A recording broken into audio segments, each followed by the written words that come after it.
eu tenho feito uma série de vídeos falando sobre temas de comportamento humano, sobre crescimento, sobre como a gente pode aprender com as coisas que nos acontecem, e agora, mais do que nunca, todo mundo falando sobre crise, sobre os aprendizados, e essa semana eu fiz um convite muito especial, uma amiga, na verdade uma grande amiga, a doutora Maria Tatiana Novaes Rezende, que está falando de São Paulo. Boa tarde, doutora Maria Tatiana.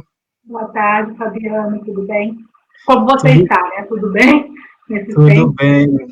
Então vamos lá. Pessoal, como eu estava dizendo, eu tive a oportunidade de conversar pessoalmente com a doutora Maria Tatiana em janeiro, e entre vários assuntos a gente falou um pouco sobre isso, sobre finitude da vida, né, que é algo que a gente não quer pensar, mas que por sermos humanos, isso vai ocorrer em algum modo. É claro que por questões iguais essa que a gente está vendo agora, de saúde, enfim, de violência, enfim, vidas são abreviadas. Mas um médico, ele acaba tendo muito contato com isso, né, porque desde lá da faculdade, do estágio, desde tudo, o médico acaba vendo pessoas morrendo, acompanhando pessoas em estágio final, às vezes tendo que dar notícia para a família. Então, para a gente começar o nosso bate-papo, primeiro eu gostaria que você contasse um pouquinho, assim, nesse tempo todo trabalhando, né, na sua área, já teve muitas situações em que você acompanhou, né, o estágio final de um paciente, você perdeu, né, o médico fala isso, né, eu perdi o paciente, porque cria até aquele laço de querer salvar a vida, que é uma das missões do médico, mas você já teve muitas experiências nesse sentido?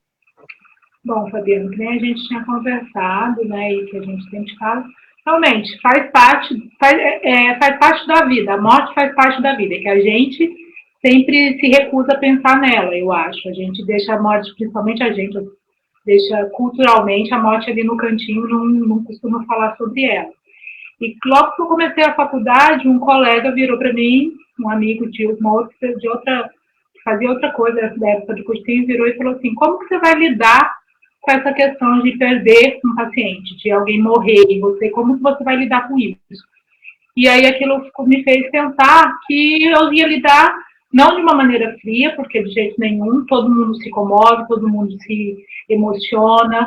Aquela pessoa, a estatística é um número, mas a pessoa é 100%. Então, é 3% de morte, mas para aquela família, para aquela pessoa, ela é 100%. E para a gente Sim. também. Então, não tem como não se comover, não tem como não se emocionar.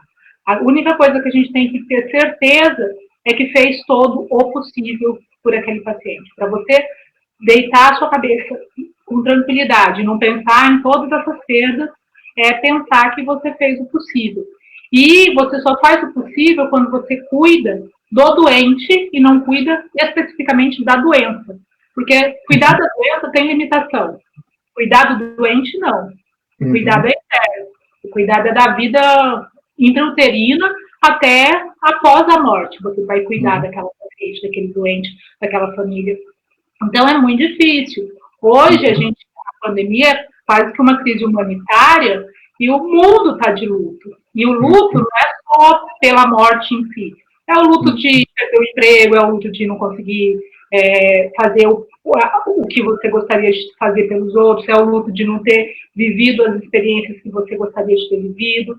E é o luto da perda. Então, a perda é muito ruim, a gente se comove sim, a gente se envolve sim, só que assim, eu tenho sempre comigo essa ideia de que eu tenho que tentar fazer o máximo por aquele paciente, por aquele doente, por aquela pessoa, né? E aí isso tira um pouco, não é que ameniza a dor, mas te dá a sensação de dever cumprido. Então, mas não é fácil de jeito nenhum. Teve que, como eu te falei, agora que vai ser Dia das Mães, é uma memória que eu tenho comigo desde a época da residência, que uma mãe, eu te contei essa história, uma mãe jovem que estava internada na nossa enfermaria, a gente precisou começar a hemodiálise e enfim, ela evoluiu mal e ela faleceu no Dia das Mães. E aí chegaram 2 filhos, um menino de 10 anos, 12 anos, e a filha mais velha de 17 anos, e o núcleo familiar eram aquelas 3 pessoas. A mãe, que era a chefe da família ali, o núcleo familiar, e aquelas duas crianças, né? Uma menina de 17 e um menino de 12. Então, foi muito difícil. Eu sempre me lembro disso. É muito dolorido. Tem hora que o que você pode fazer, e agora, até na pandemia está sendo muito assim, é chorar com a família, é lamentar, é se compadecer, é ter empatia, é viver aquilo com aquela família, porque há coisas que fogem ao seu alcance.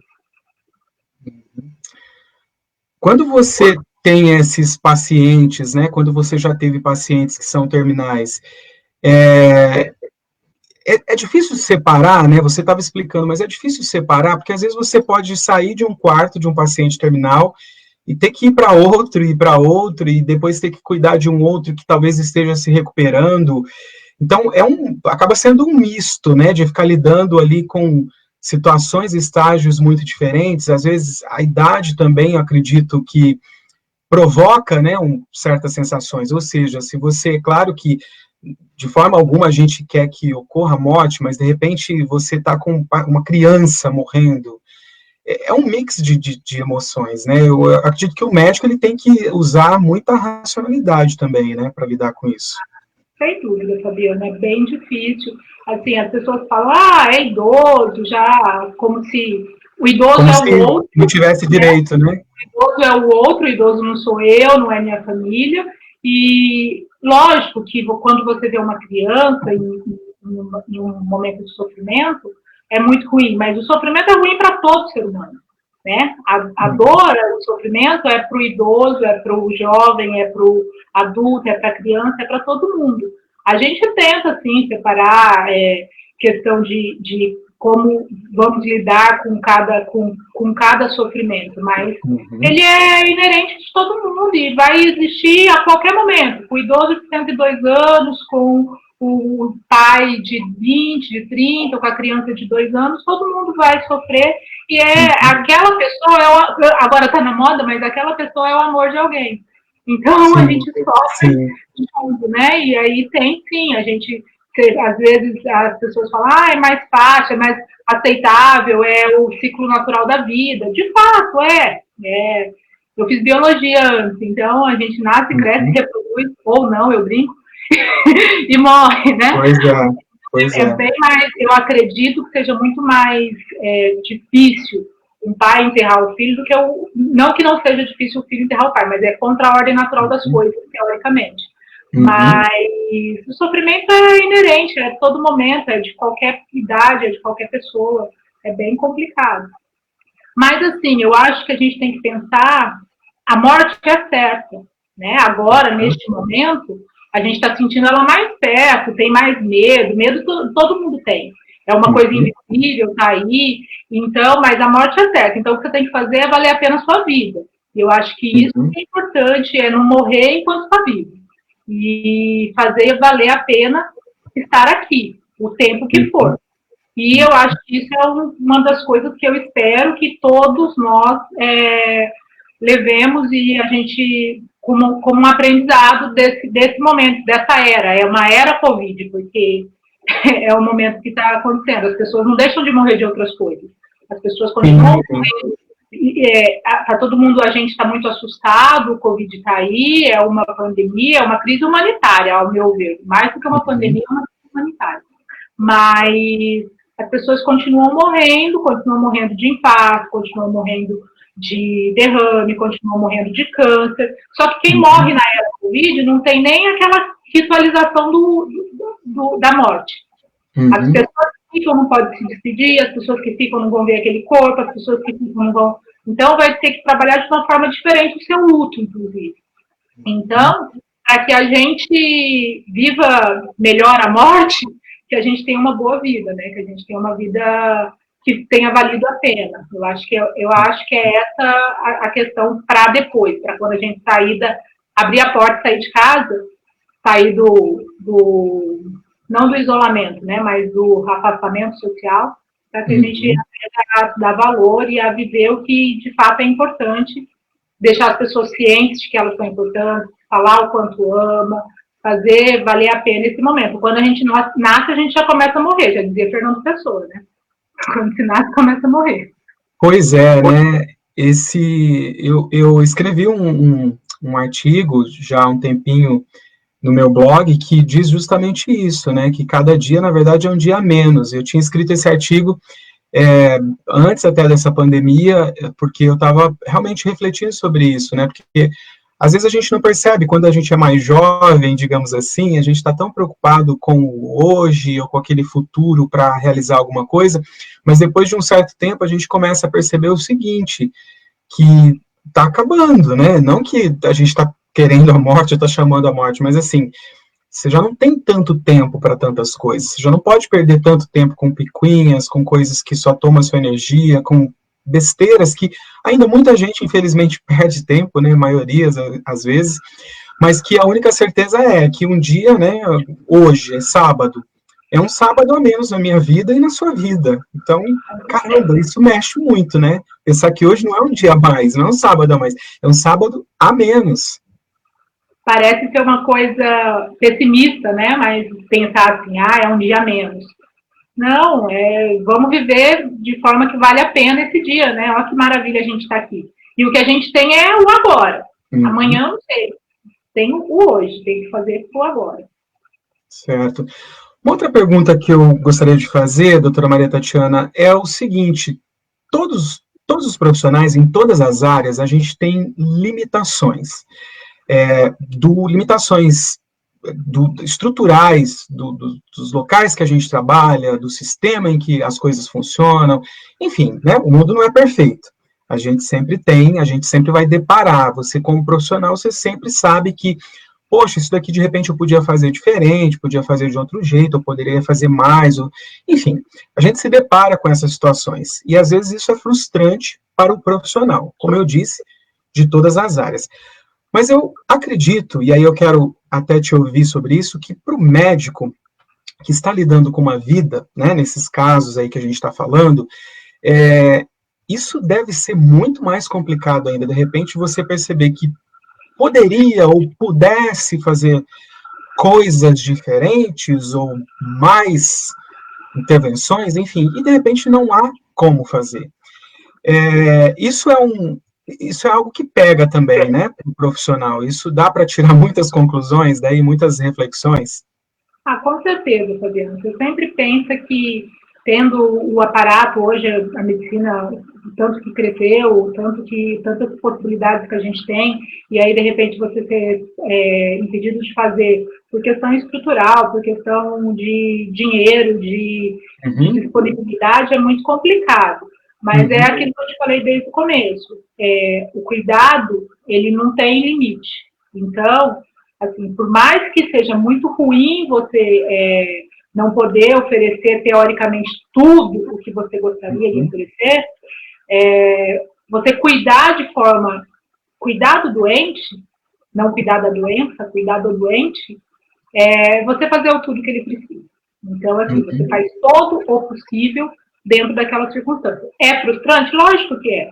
Quando começar, que nem estamos agora na era Covid, quando você tem que optar entre usar o ventilador em um e não usar no outro, fazer escolhas humanamente muito ruins para todo mundo, isso deixa a gente muito destruído, assim. É uma sensação de impotência, uma sensação de muito ruim mesmo.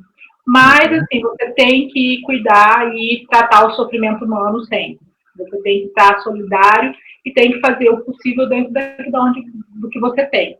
E usar isso como um grito retumbante de que todo mundo tem direito, né? Todo mundo precisa receber. E que as pessoas que faltou para que a gente lute para que não falte para o próximo. Então, é uma luta diária. A gente tenta todos os dias, desde o pequeno, desde lá quando falta remédio para controlar a hipertensão. E, é fácil, é barato, é isso, é aquilo. Tem gente que não tem, né? Sim. Então, falta o básico, até quando, a última droga em tratamento do câncer X não está disponível. A frustração é imensa. Mas você tem que cuidar daquela pessoa com todos os outros aparatos que você dispõe. Mas, com certeza, é uma coisa que limita, frustra e te deixa mais triste. Tudo a vida tem essas coisas, né? Todas as profissões, com tudo que você lida, você tem limitações e frustrações. Essa talvez seja uma das piores frustrações da medicina, você ter possibilidade, ter aparato, mas não ter possibilidade de usá-lo. É muito ruim. Entendi. Daí é que entra esse lado humano, né, que eu acredito que talvez o médico tenha que, como você disse, né, tratar o paciente e fazer ser o melhor ser humano que ele pode ver ali naquele momento, né, às vezes o olhar, a atenção ali, isso, né, pode pelo menos amenizar aquela dor ou suprir. Eu sei que isso é muito subjetivo, mas, né, é o que a gente sente, né? Eu acredito que quando a pessoa está numa situação de vulnerabilidade, em que ela depende, né, a saúde dela depende de outro, viver ou não depende também de decisões do outro, isso é algo que vai importar muito, né? A maneira como você é tratado, né, pelo profissional médico. Eu acho que faz toda a diferença, Fabiano, porque hoje a gente tem estudos que mostram que a relação médico-paciente é fundamental para o sucesso do tratamento. Uhum. E às vezes você tem um colega que é tecnicamente muito bom, tem todos os aparatos para cuidar, mas que o tratamento não cursa com sucesso, muito porque não tem empatia, não tem... as pessoas não se identificam. Então, eu acho, sim, que ter sempre essa visão do outro indivíduo, aquele é um indivíduo, ele é único para alguém, ele é único para o mundo, ele está ali, e aí eu acho que é o que faz a diferença, você se sentir cuidado. Eu acho que isso mesmo assim, mesmo eu não tendo todas as possibilidades técnicas, mesmo eu não tendo todas as possibilidades medicamentosas, ou, enfim, eu senti que o outro se importa comigo, se importa com o meu bem-estar, se importa, quer amenizar o meu sofrimento, quer amenizar a minha dor. Eu acho que isso é fundamental para todo mundo. A gente é ser humano, a gente quer que o outro se importe com a gente. A gente quer se sentir amado, importante, querido. Então, eu acho que isso é para em qualquer momento. É mais a figura de um médico, né, em que as pessoas depositam tanta confiança, né, e tem o respeito, né. Espera-se que a maioria das pessoas, infelizmente, a gente sabe que tem casos que não são assim, tem pessoas que desrespeitam, mas, enfim, em geral, sim, a pessoa vê no médico alguém que está ali para ajudá-lo, né. Agora, a outra, você já citou um exemplo, mas eu queria voltar um pouquinho no ponto de dar a notícia para a família de que um ente querido acabou de falecer, né? Você já teve que fazer isso muitas vezes? Foi difícil para você? Como você se sentiu antes, durante e depois? Conta um pouquinho sobre como é que é isso para você enquanto profissional. Olha, Fabiana, a comunicação difícil, a comunicação de más notícias não é fácil, né? Não é fácil para ninguém, não é fácil para a equipe, não é fácil para quem recebe. Então, eu acho que, de novo, é a questão de se colocar, de empatia, de se colocar no lugar do outro. Lógico, a gente tem técnicas e tem aparatos que a gente tem que fazer e tem que seguir, tem que se ficar atento. Eu não vou falar para o filho, para a mãe, que o filho acabou de falecer de qualquer jeito, eu vou levá-la para um lugar afastado, eu vou acolher a dor dela, eu vou botar sentada, porque ela corre risco de desmaiar. Então, tem esses cuidados. Mas eu acho que, no fundo, é cuidar do outro, falar com o outro como se você estivesse falando para você estivesse recebendo aquela notícia. Não é fácil. Absolutamente não é fácil. Mas, assim, principalmente quando os processos são longos e já é esperado, às vezes, pela família, chega um momento que, quando você vai falar com a família, no final, eles até te agradecem, eles entendem que foi feito o que foi necessário, que foi possível, que é um transcorrer que ia acontecer de fato, então, que é a história natural que ia acontecer. Então, tudo é muito difícil, sempre é muito difícil. Todo mundo, por mais que você saiba que vai morrer, por mais que você saiba que alguém está grave, por mais que você saiba que já está em fase final de vida, não é fácil dar notícia para a família. Mas nunca é fácil, nunca é fácil. Mas, assim, às vezes, quando eles têm um tempo de elaboração disso, chega até a te comover e te comover de outra forma, naquele sentido assim, de que o que eu fiz valeu a pena, entendeu? De que as pessoas te agradecem, as pessoas percebem que você estava ali, que foi feito tudo que foi possível, que você estava inteira naquele momento, e que você não vai se sentir, eu não fiz. Não, pelo contrário, as pessoas vão entender que você estava e que você fez o possível e que, infelizmente, é assim. Entendi. Pois é, eu fico tentando imaginar isso, né? Porque eu não vivencio esse cotidiano, obviamente, mas assim, particularmente, eu acho que é por isso que cada um vai, né, para sua área de talento ou para a área que gosta, né? Eu sempre soube que medicina é a sua área desde sempre, né? Desde que eu a conheci. Mas assim, eu acho que se eu tivesse que ficar dando, né, notícia, eu acho que eu choro junto. Eu acho que ainda a pessoa desmaiar, eu desmaio.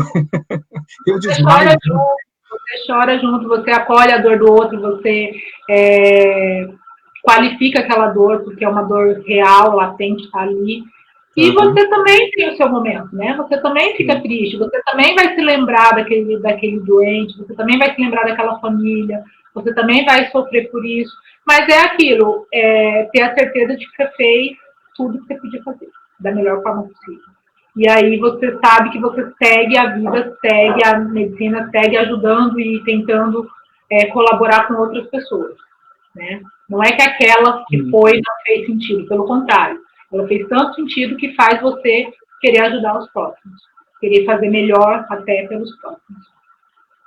Sim, até porque não, né, não pode sucumbir junto, porque aquela pessoa se foi, mas tem outras 10 que estão lá esperando sua medicação, a sua visita, né, o seu atendimento, a operação que você tem que fazer, quer dizer, continua, né?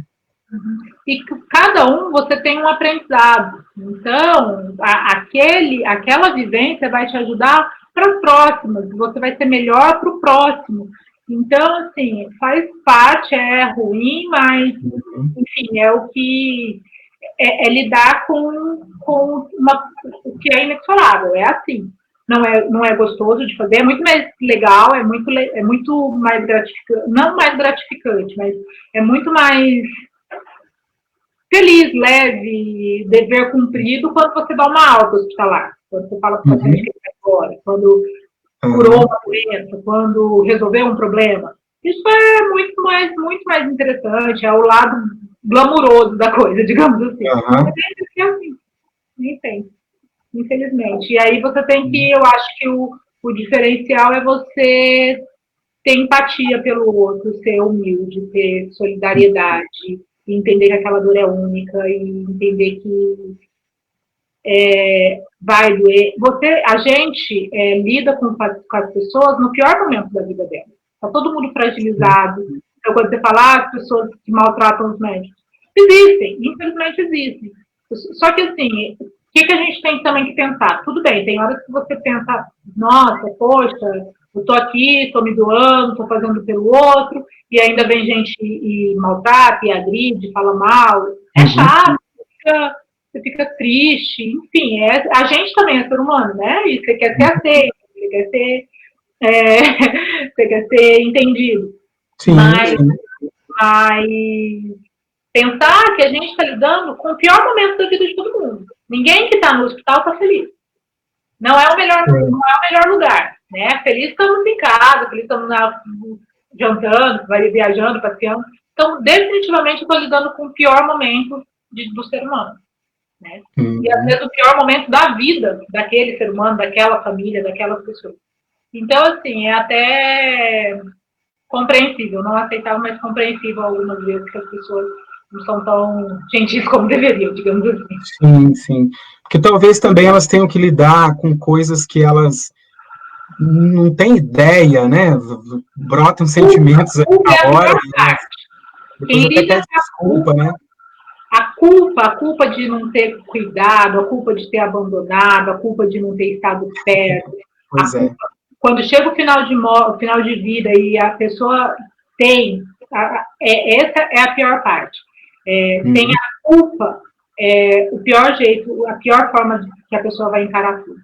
Então, e quando você sente culpa, você quer imputar essa culpa a alguém. E aí é pior. Aí coloca a culpa no serviço, aí coloca a culpa no médico, aí coloca a culpa do insucesso em tudo. Menos naquela assim, a pessoa está se cobrando por não ter estado próximo, por não ter estado participando, por não ter cuidado. Então, para mim, as pessoas que mais causam problemas com a equipe são as pessoas que mais têm um fundo de culpa em relação àquele paciente. Muitas vezes as pessoas falam, nossa, fulano, seu fulano é tão bonzinho, mas tem uma família, mas é porque muitas vezes seu fulano tem uma família que está se sentindo culpada por aquele momento. Então Entendi. É bem... E aí quer terceirizar, né, responsabilizar ali o médico e tudo, o hospital, o governo, aí sobra para todo mundo, né, porque a pessoa vê que está acabando o tempo e ela não pôde ser quem ela talvez devesse ser ou gostaria de ser e não fez, e aí vira essa... E aí a morte vira uma coisa horrorosa, né, porque você Sim. quer... a pessoa não tem mais tempo, muitas vezes, e ela, aí ela percebe o que ela deixou de fazer, o que ela poderia ter vivido, como que ela poderia ter se expressado, a questão da picuinha, não ter perdido tempo, energia, com coisas que nem sempre fazem sentido, né? A gente dá o que a gente tem, o que a gente recebe, o que a gente constrói. Então, Sim. Você tem que ir mudando e fazendo isso a cada dia. Tá certo, muito bom. Olha só, vamos então, já estamos aqui com meia hora, passa muito rápido. Nossa, já? Sou bem rápido, já. Então, para a gente finalizar, gostaria das suas considerações a respeito da pergunta do tema que foi colocado aqui, né? Finitude da vida.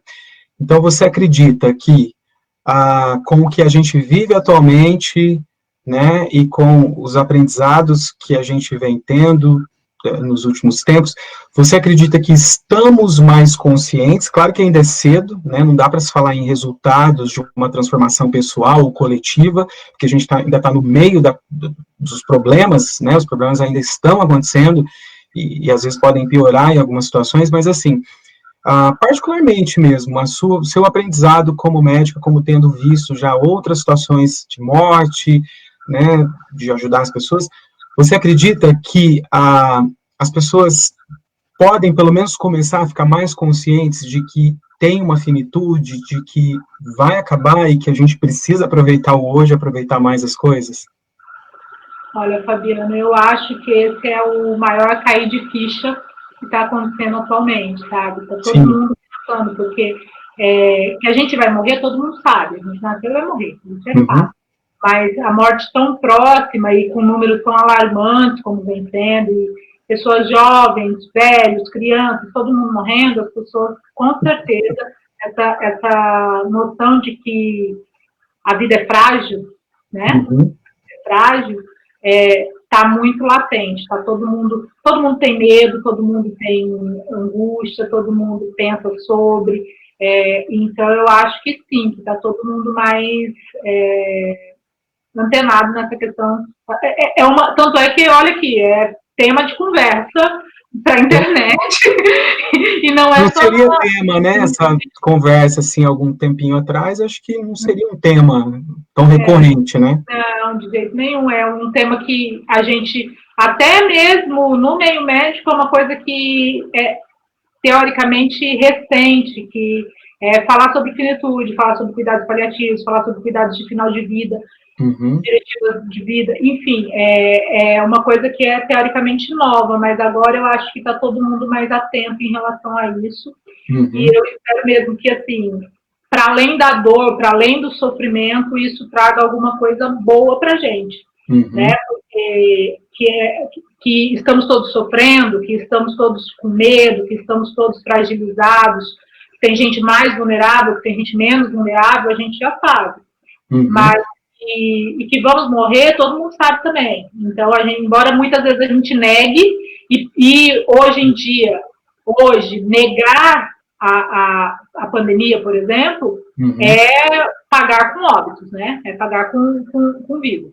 Sim. Então, a negação custa caro nesse caso. Custa muito caro. Mas eu acho que está todo mundo mais pensativo e mais reflexivo sobre isso.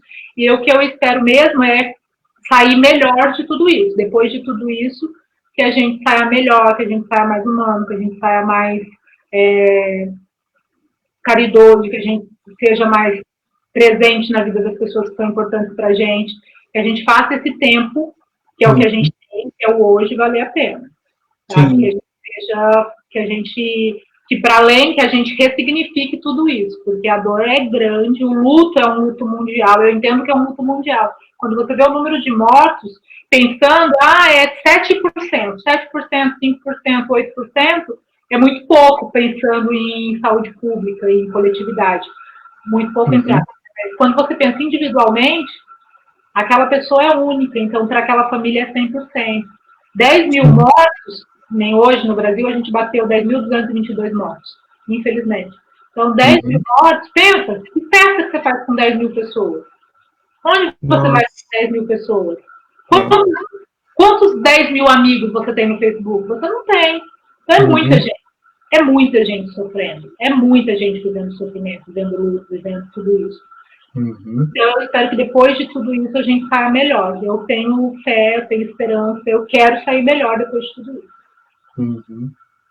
Essa é a questão que você já disse, né? É a empatia, que é fundamental, que muita gente estava esquecendo de ter empatia, é o lembrar que a gente é humano, que há uma fragilidade sim, porque eu acho que o que tem mexido muito com as pessoas agora é a possibilidade de qualquer um pode morrer em qualquer situação. Porque antes você precisaria estar doente, ou ser de um grupo de risco, ou contrair algum tipo de doença. Não, agora é um vírus que você pode pegar tocando na maçaneta da porta do seu prédio e o seu corpo reagir de um jeito inesperado, digamos assim, né? Claro que eu estou falando aqui a grosso modo, mas de repente você ficar muito ruim e não ter estrutura médica para te tratar e de repente você morre. Ou seja, essa possibilidade era remota antes para alguém saudável, de repente. E ainda que você tenha estrutura médica, que você esteja no maior centro, que você tenha muito dinheiro, a depender de como o seu organismo vai reagir àquilo, você vai morrer também. Então, é muito democrático, entre aspas, né? É uma coisa que antes se pensava... agora, lógico, aqui no Brasil a gente tem uma preocupação muito grande com as populações mais fragilizadas, enfim, comunidades, lugar que não tem nem água. Então, você fala álcool gel, a pessoa não tem nem água. Então, por isso que eu falo que isso é uma crise humanitária. Para mim, é mais do que não é uma crise de saúde, é uma crise da humanidade. Está expondo as mazelas, os erros, as políticas erradas de longa data e está expondo agora. Mas, assim, é democrático. Você pode ter dinheiro, todo o dinheiro do mundo, pagar uma UTI móvel para te levar para o hospital X, que vai ter o suporte Y, que não sei o que, e você vai morrer. Você pode morrer, né? De qualquer jeito. Então, eu acho que isso está fazendo as pessoas se perceberem a fragilidade, perceber que a gente está passando, né? Esses dias eu falei, não sei se foi numa live ou numa conversa privada, eu falei assim, o ser humano tá se achando demais, né? E a gente é mortal, a gente né, as coisas, a gente não é invencível, quer dizer, não interessa, né? Nessas horas não interessa a condição financeira, a titulação, a status social, não interessa se você tem 10 seguidores ou 1 milhão de seguidores nas redes sociais, quer dizer, não vai adiantar nada, né? E eu acho que isso é que tem gente que ainda não está entendendo, infelizmente, né? E como você disse... né? Sim. Inclusive, eu não perguntei isso, mas deixa eu adicionar mais uma pergunta. Você já ouviu ou já conversou com alguém nos últimos tempos que a pessoa, mesmo você como médica, né, a pessoa sabendo que você é médica, que você é da área de medicina, a pessoa diz para você que não acredita que o vírus existe, que acredita que é tudo uma mentira? Você teve algum caso assim, pessoalmente? Não, assim, pessoalmente não. Tá. Mas você escuta quando, principalmente pelas questões de política de distanciamento social, as pessoas são por conta da questão financeira, e aí é outra questão que a gente... É outra live. Certo, certo, sim. Quando você... cada vez que tem alguma medida que tem um impacto financeiro mesmo, né? A questão do distanciamento tem um impacto financeiro direto. Aí você escuta assim, não, mas não é tudo isso. Esses dias eu fiquei, ainda falei com um colega, eu fiquei assustada, porque era alguém que trabalha, não é diretamente da área de saúde, mas é alguém que está ali no hospital e que acha que não é tudo isso. Eu, como assim? Como assim não é tudo isso? Sabe? Não falou para mim, mas eu escutei a conversa ali do lado, e aí a pessoa, mas também não é tudo isso. Eu, é tudo isso. Vamos subir ali, vamos ali no 8º andar, que é o andar da UTI. Vamos ali no 8º andar, que você vai perceber que é tudo isso e pior do que você imagina. Né? Sim, sim. Mas, a ignorância é a pior parte. A ignorância mata. E a educação fala. Infelizmente, mas que possamos aprender, então. Ok, doutora Maria Tatiana, olha, muitíssimo obrigado pelo seu tempo, pelas informações, pelas reflexões. Eu fico muito feliz. Agora a gente vai dar share nessa live para outras pessoas assistirem também. E como eu disse, né, de uma conversa que em janeiro, embora já se estivesse falando do coronavírus, porque, né, já tinha aquela situação do Covid lá na China, né? De um Covid na China, só daquele avião com alguns brasileiros que ficaram em quarentena. Eu estava até preocupado com a minha volta para cá, se no aeroporto iriam me perguntar alguma coisa, iriam fazer algum teste e tudo mais. E olha só, daí 2 meses e meio, 3 meses depois, né, a situação que virou e como você disse, né, a gente refletir sobre isso, sobre finitude, sobre o nosso papel. Mas muitíssimo obrigado novamente, tá bom? Continue segura, continue, né, cuidando-se aí, que eu sei que isso é primordial, ainda mais para o médico que está, mesmo estando talvez na linha de frente ali no combate ao Covid, mas o médico está no hospital, ou seja, está vendo o paciente, está no meio, né, e ele é requisitado, então continue fazendo sua parte, isso vai ser muito importante. Imagina, Fabiano, foi um prazer falar com você, uma delícia essa conversa aqui de amigos, amigos de longa data. Amigos de longa data e falando de um tema tão sério assim agora numa live, né? Isso daí como é que é a vida, né? Prazer, assim, é isso, o que eu realmente, é assustador, é triste, a gente se pega às vezes triste mesmo, triste, sem saber o que fazer. É impotente, a palavra é essa. Impotência, neste momento, né, nessa era Covid que eu estou falando. É impotência, mas você pensa que, para nós, que, se Deus quiser, sejamos sobreviventes a tudo isso, que a gente saia, quando a porta se abrir, que a gente saia melhor, né? Sim, que a gente passe o portal de forma melhor. Que a gente seja melhor, que o mundo seja melhor, que a gente seja melhor do mundo. Sim, sim, que a gente possa aprender, né? Que é o mais importante. Muitíssimo obrigado, então. Uma ótima tarde. Tá joia? Obrigada, você também. Para todos, né, que estão aí na live. Para todos que estão aí. Pessoal, muito obrigado, então. Até a próxima live. Um grande beijo para todo mundo. Tchau, tchau.